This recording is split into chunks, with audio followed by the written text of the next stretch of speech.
kembali lagi bersama saya ya. Jadi untuk video kali ini kita bakal membahas tentang ekologi, lebih spesifik yaitu ekologi populasi. Nah, sebelumnya kita pengen tahu dulu nih, kayak ekologi populasi itu sebenarnya membahas tentang apa? Kalau misalnya kalian sudah baca di Campbell, ekologi itu ada suatu topik ilmu yang mempelajari tentang makhluk hidup di suatu habitat. Kemudian bagaimana interaksi makhluk hidup dengan habitat itu sendiri kan ya. Mulai dari bagaimana makhluk hidup itu bisa populasi makhluk hidup itu bisa berubah dari waktu ke waktu, kemudian bagaimana suatu populasi bisa berinteraksi dengan populasi lain, hingga bagaimana populasi itu bisa berinteraksi dengan faktor-faktor abiotik di lingkungannya. Iya kan ya? Nah, jadi sebenarnya ekologi itu terbagi menjadi beberapa level. Yang pertama, kita memiliki ekologi individu. Lebih tepatnya di sini itu kita mempelajari tentang perilaku dari individu itu sendiri. Atau lebih sering kita kenal sebagai etologi. Nah, ekologi individu itu mempelajari tentang perilaku dari suatu individu. Dan ini lebih banyak dibahas di subtopik etologi. Jadi kalau untuk ekologi di OSN, kita itu biasanya lebih membahas mulai dari ekologi populasi. Kalau ekologi populasi, kita membahas tentang bagaimana suatu populasi itu bisa bertumbuh dari waktu ke waktu. Kemudian apa yang mempengaruhi pertumbuhan populasi itu dari waktu ke waktu. Apa yang membatasi populasi itu dari tumbuh hingga tak hingga. Kenapa populasi itu nggak bisa tumbuh terus-menerus? Seperti itu pertanyaannya, pertanyaan-pertanyaan yang dibahas di ekologi populasi. Naik satu level, kita bakal menemui tentang ekologi komunitas. Kalau di ekologi komunitas, kita itu membahas tentang bagaimana interaksi antar populasi itu terjadi. Bagaimana satu populasi itu bisa berinteraksi dengan populasi yang lain. Apa interaksi yang ditimbulkan? Bagaimana mereka mempengaruhi satu sama lain. Seperti itu. Ya.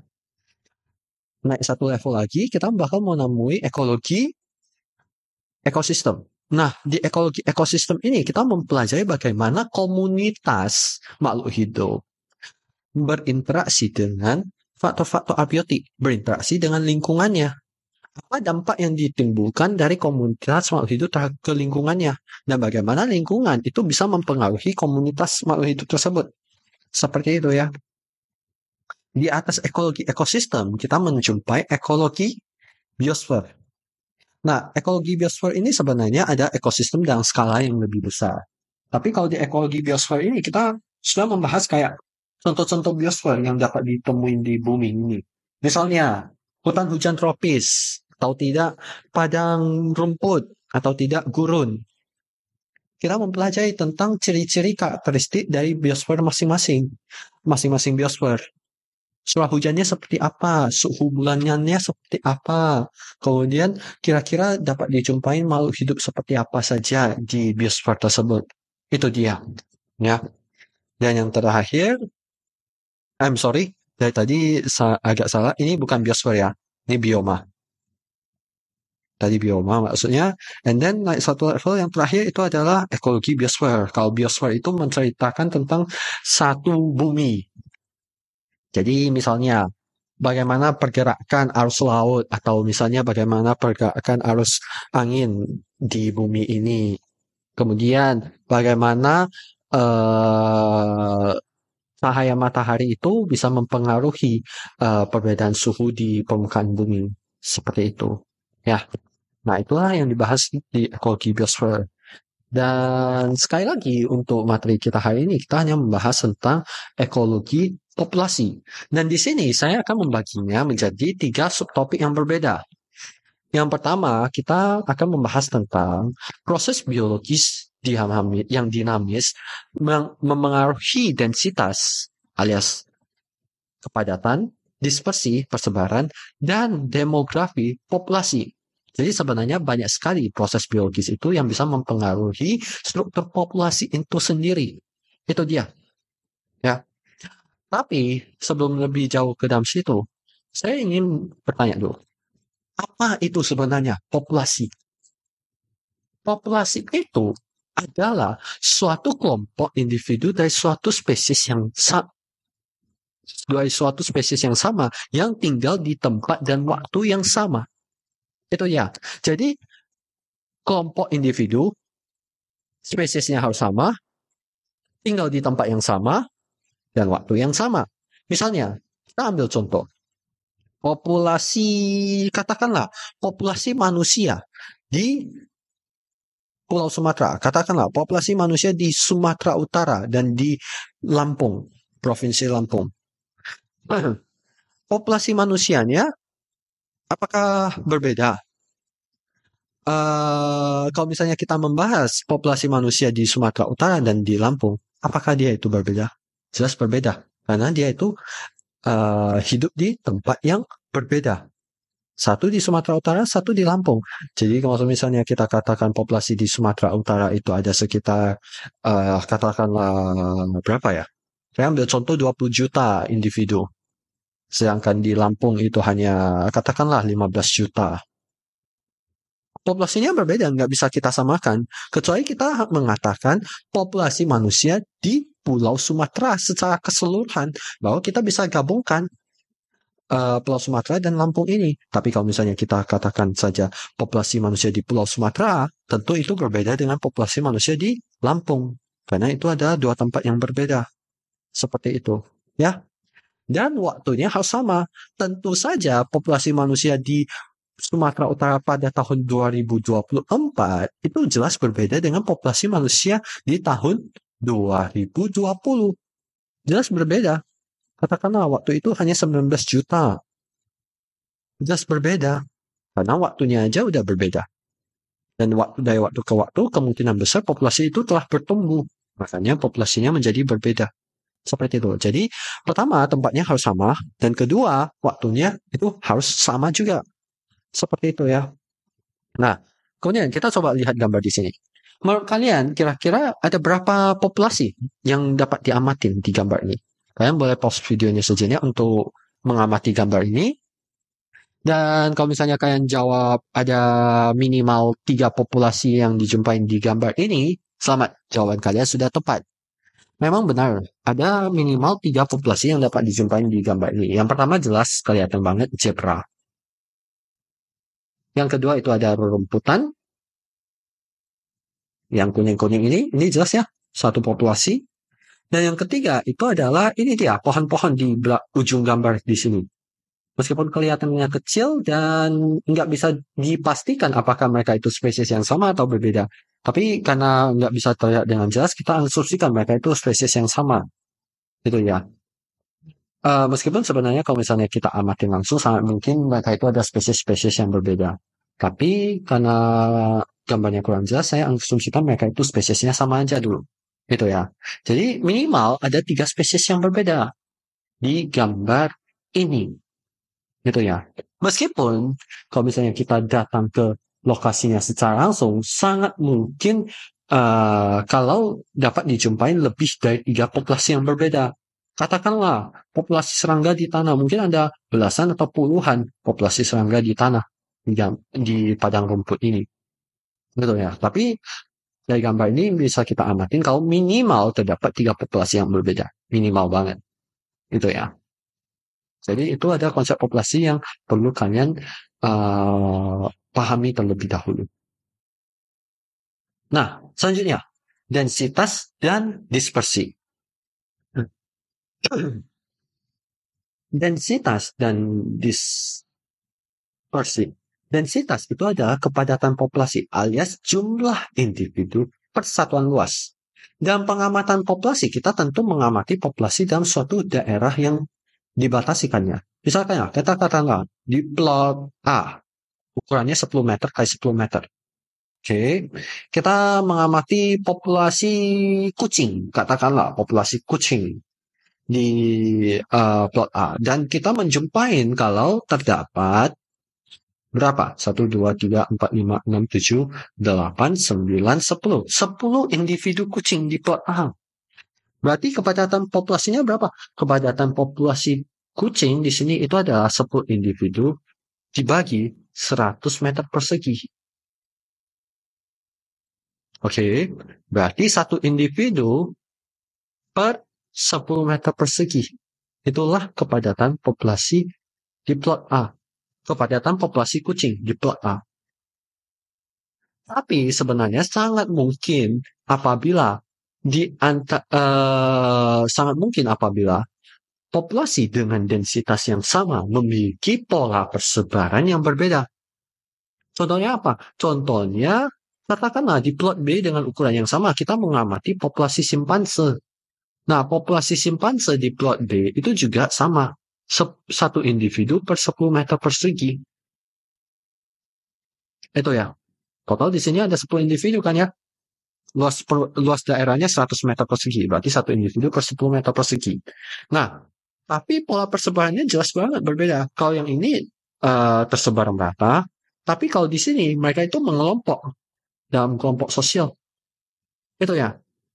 Nah, jadi sekali lagi, dua populasi bisa saja memiliki densitas yang sama. Tapi pola persebarannya sangat mungkin berbeda, tergantung perilaku individu dalam populasi tersebut. Maksudnya gimana, Kak? Maksudnya seperti ini. Kita langsung lanjut ke next slide dulu. Kita bahas dulu tentang 3 pola persebaran yang umum ditemuin di alam. Yang pertama, ada pola persebaran clump, mengelompok. Nah, pola persebaran mengelompok ini, jadi individu-individunya mengelompok di suatu daerah. Ada kelompok-kelompoknya. Gitu. Ya, kenapa bisa terjadi? Hal ini bisa terjadi karena sumber daya itu tidak terbagi secara merata. Sumber daya tidak terbagi secara merata. Yang artinya ada daerah di mana sumber daya itu sangat melimpah, misalnya katakanlah di sini sangat melimpah, jadi bintang lautnya mengumpul di sini, tapi di tempat lain sumber dayanya hampir nggak ada, makanya bintang lautnya nggak mau ke sini. Nah, inilah penyebab salah satu penyebab kenapa populasi itu bisa memiliki persebaran mengelompok. Dan yang kedua itu bisa juga karena hewan-hewannya itu ada hewan sosial.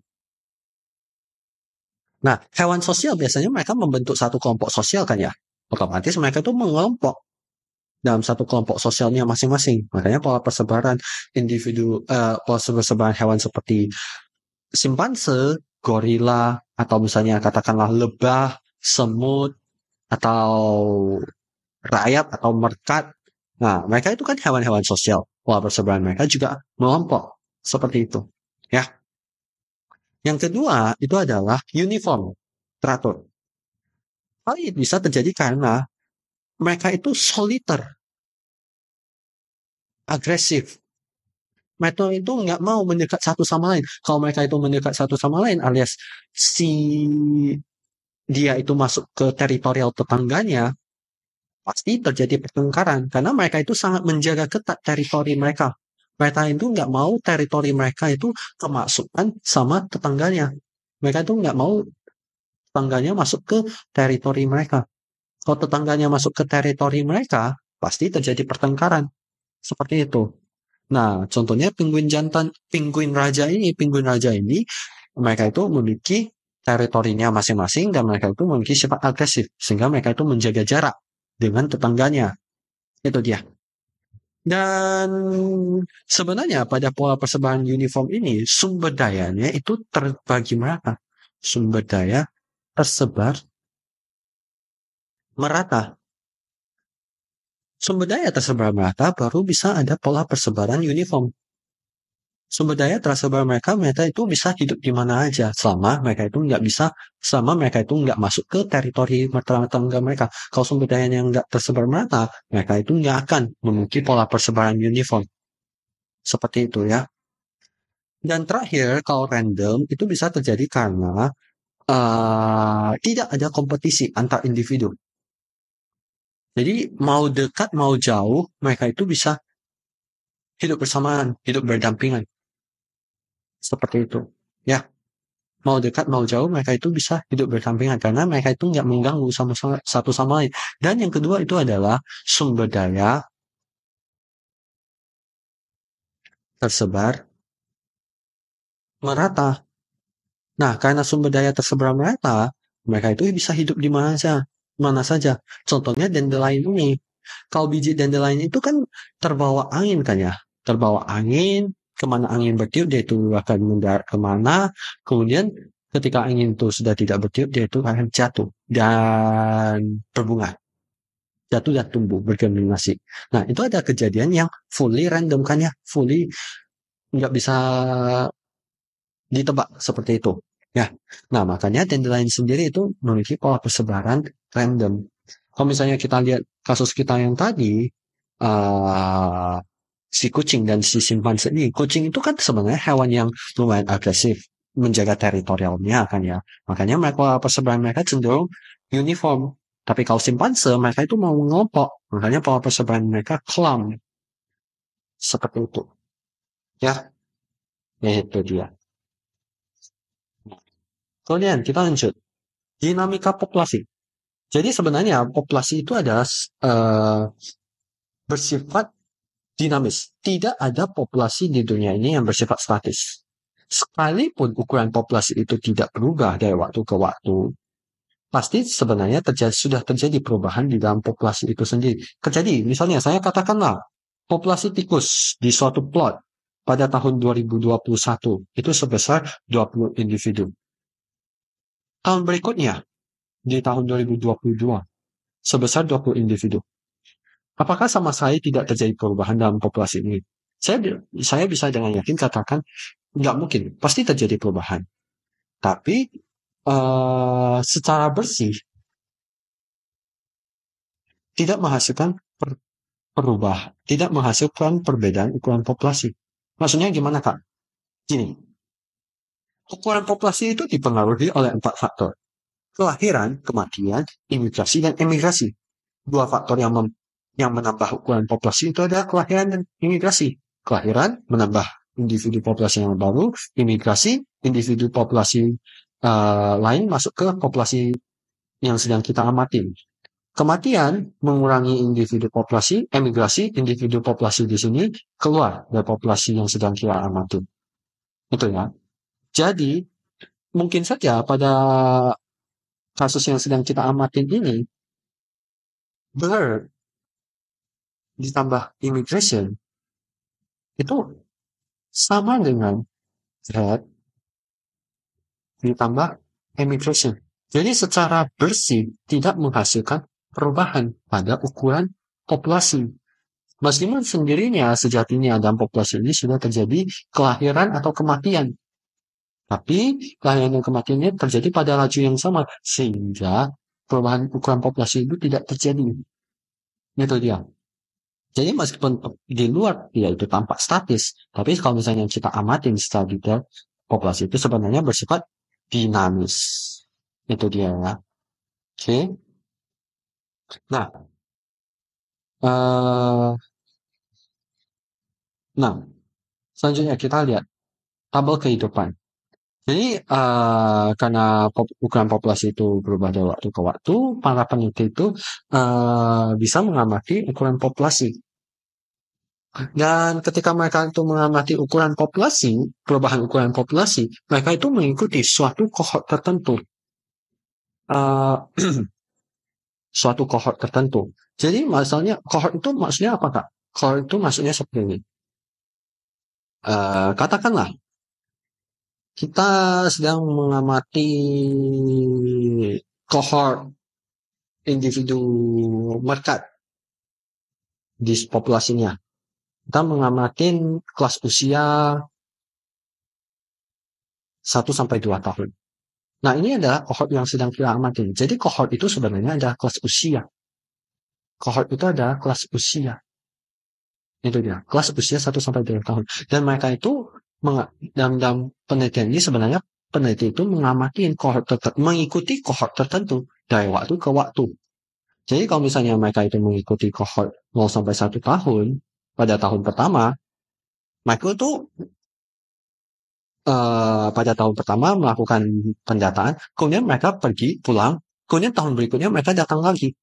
Itu dia. Dan hal ini diulangi setiap tahun. Jadi bukan kayak pada tahun pertama langsung hitung 0 sampai 1 tahun, 1 sampai 2 tahun, 2 sampai 3 tahun, langsung menghitung individu-individu yang berbeda. Enggak. Tapi mereka itu menghitung 0 sampai 1 tahun pada tahun pertama, kemudian mereka pulang, kemudian tahun berikutnya mereka datang lagi.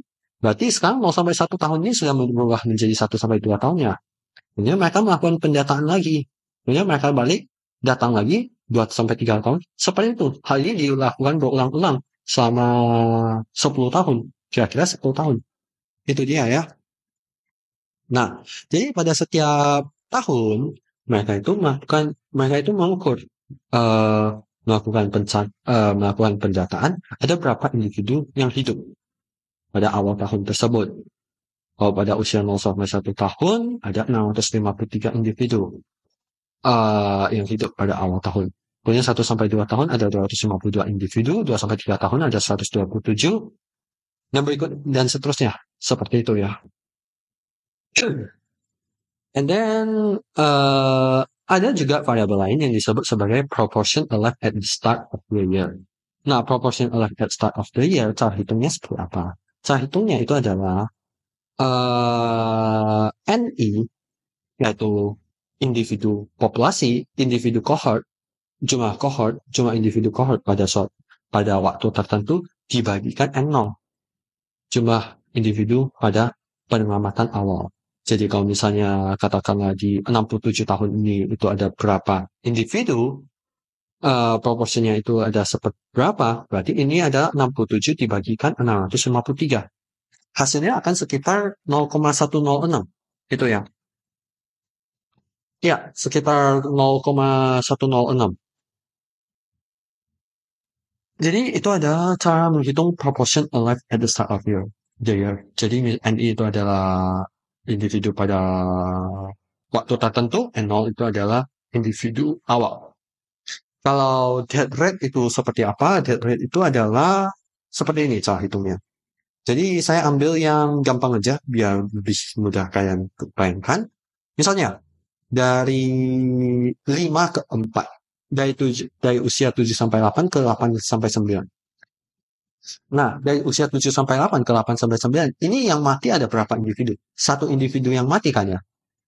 Karena berkurang satu, berarti satunya mati. Nah, yang mati ini dibagikan 5. Dibagikan 5, berarti 1/5. Itulah 0,2. Contoh yang lain, misalnya 19 ke 9, berapa yang mati? 10 yang mati. Oke, 10 mati dibagikan 19. 10 bagi 19, 0,526. Satu lagi contohnya, 127 ke 67, ada 60 individu yang mati. 60 individu yang mati dibagikan 127. Gitu. Ya. Oke. Nah, kalau average number of female offspring per female itu cara hitungnya nggak bisa kita hitung dari tabel kehidupan di sini karena nggak ada data yang kita perlukan. Tapi ini cara hitungnya seperti ini. Kita menghitung misalnya pada pengamatan 1 sampai 2 tahun ini ada berapa individu perempuan yang baru lahir. Itu ya. Kita cari tahu individu perempuan yang baru lahir itu ada berapa, berarti yang baru lahir itu dilahirkan oleh 1 sampai 2 tahun itu dibagikan jumlah individu ini 252. Itu ya. Jumlah individu female yang lahir dibagikan 252 dibagikan ya 252 karena ini untuk female. Betul ya. Tapi sebenarnya nggak bisa kita simpulkan dari tabel ini karena di tabel ini nggak ada kita tahu number of female offspring itu berapa. Itu dia ya. Itu ya. Jadi begitulah cara menghitung proportion alive at the start of period dan death rate pada suatu populasi untuk mengisi tabel kehidupan. Gitu ya. Nah, and then dari tabel kehidupan bisa kita ubah menjadi kurva kesintasan. Jadi sebenarnya dari jumlah-jumlah individu yang hidup pada waktu tertentu bisa kita plot kan ke dalam suatu grafik di mana sumbu X-nya itu ada usianya dan sumbu Y-nya itu adalah number of survivors dalam log scale. Jadi ini ada skala log skala logaritma ya. Nah, ini menggunakan data yang lain sebenarnya bukan data dari sini tapi sedikit berbeda datanya. Dan setelah kita plot, kita dapat mengamati dua hal. Kita dapat mengambil dua kesimpulan dari plot yang dihasilkan di sini. Kesimpulan yang pertama itu adalah laju kematian Belgian ground squirrel itu relatif konstan. Dilihat dari garisnya yang relatif lurus, yang relatif lurus. Jadi laju kematiannya relatif konstan, itu ya. Nggak ada tiba-tiba terjadi kematian secara mendadak gitu. Ya. Dan yang kedua itu adalah males, individu jantan memiliki laju kematian yang lebih besar. Dilihat dari gradiennya yang lebih besar, yaitu lebih curam. Berarti laju kematiannya lebih besar dibandingkan female. Itulah dua kesimpulan yang bisa kita tarik dari kurva kesintasan ini. Itu ya. Dan kurva kesintasan ini baru bisa kita bikin setelah kita mengisi tabel kehidupan. Gitu. Nah, sebenarnya kurva kesintasan itu memiliki tipe yang berbeda. Ada 3 macam kurva kesintasan. Dan Belgian ground squirrel yang tadi itu termasuk ke dalam tipe 2. Di mana laju kematian itu relatif konstan pada semua usia, pada semua kelas usia. Kalau tipe 1, kelas 1, itu adalah laju kematiannya itu relatif tinggi pada laju kematiannya baru tinggi pada usia yang tua. Misalnya manusia, atau katakanlah gajah, atau jerapah. Itu ya. Jadi pada usia muda, laju kematiannya itu relatif rendah, tapi pada usia tua, laju kematiannya itu meningkat secara drastis. Itu dia. Tapi kalau tipe 3, laju kematiannya pada usia muda itu sangat tinggi, tapi pada usia tua itu rendah banget. Seperti itu. Ya. Tapi perlu dicatat, kurva kesintasan ini sebenarnya tidak bisa berkaitan langsung ya dengan seberapa lama bisa suatu individu itu hidup, karena ini sebenarnya sudah kita plot ke dalam persentase maksimum lifespan, itu ya, ke dalam persentase. Jadi kurva kesintasan itu bukan bercerita tentang wah manusia itu bisa hidup lebih lama, Belgian ground squirrel itu sama-sama mungkin mati, tapi kalau kerang itu usianya pendek banget, nggak bisa kita katakan seperti itu. Yang bisa kita simpulkan dari kurva kesintasan itu sebenarnya hanyalah, wah manusia itu laju kematiannya itu tinggi banget ketika dia itu sudah tua. Sedangkan kalau kerang, laju kematiannya itu tinggi banget kalau dia itu masih muda. Itu yang bisa kita simpulkan. Jadi sekali lagi kalau dalam biologi itu jangan asal ngambil kesimpulan. Kalau misalnya kesimpulannya itu nggak bisa ditarik berdasarkan data, jangan kita bikin asumsi. Karena kalau kita bikin asumsi, kesimpulan kita itu sangat mungkin menjadi salah. Seperti itu. Ya. Nah, itu sebenarnya topik pembahasan kita untuk proses biologis yang memengaruhi densitas, dispersi dan demografi populasi. Untuk next session, kita bakal cerita tentang strategi reproduksi yang berbeda dan seleksi alam. Mungkin saya bakal kembali lagi ke kurva kesintasan ini, tapi untuk sementara, untuk video kali ini saya nggak akan membahas dulu tentang strategi reproduksi itu, karena itu saya save buat next video. And then, ya, itu saja untuk video kali ini. Kalau misalnya ada pertanyaan, boleh ditanyakannya di forum. Dan ya, silakan kalian post saja pertanyaannya, nanti saya jawab. And then terima kasih juga udah telah menonton video ini. Semoga videonya bermanfaat dan bisa membantu buat kalian. Ya, terima kasih dan sampai jumpa di video berikutnya. Dadah.